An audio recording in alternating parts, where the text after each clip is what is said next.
Ask any Fijian what October 10th means, and they'll tell you it's more than fireworks and flags. It's about identity, about survival, about the long shadow of colonization and the light that followed.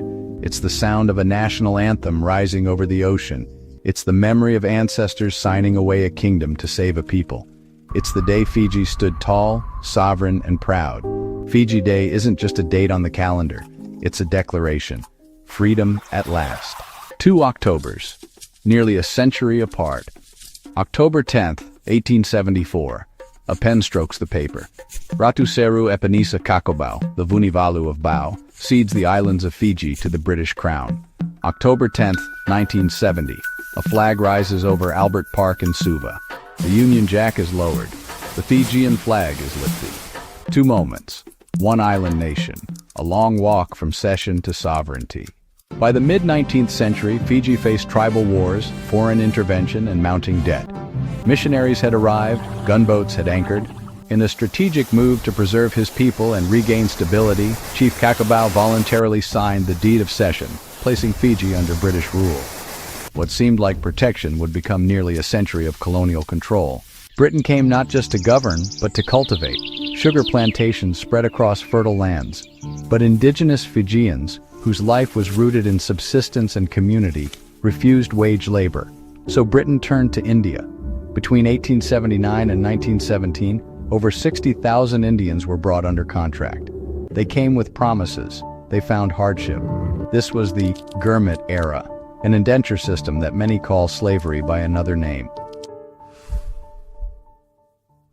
British rule was indirect, but strategic.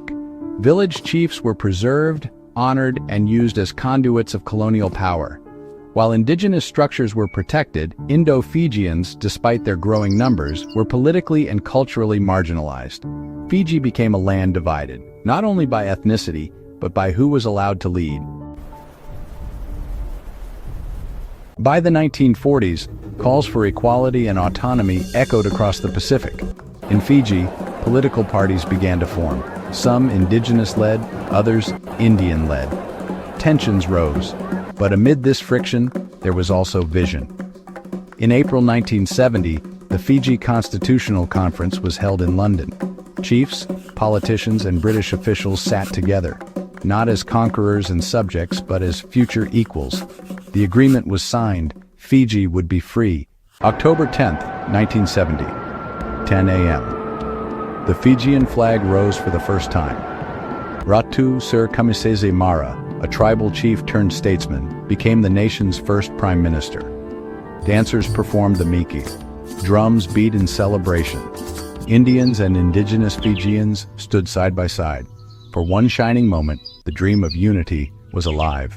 But independence didn't end the struggle. In 1977, the victory of Indian-led political parties was short-lived. In 1987, a military coup deposed Fiji's first Indo-Fijian prime minister. In 2000, another coup, again targeting Indian leadership.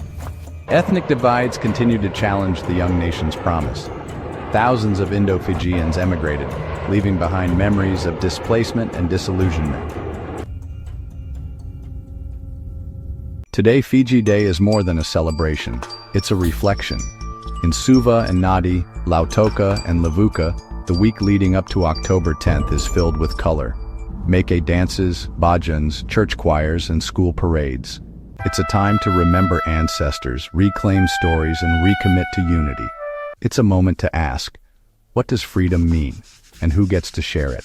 From the ink on a treaty to the ink on a new constitution, from sugar fields to sovereign parliaments, from fractured beginnings to hopeful tomorrows. Fiji Day is the sound of freedom ringing across oceans, reminding us that independence isn't the end of the story, it's the beginning. Happy Fiji Day, October 10th, from cession to sovereignty.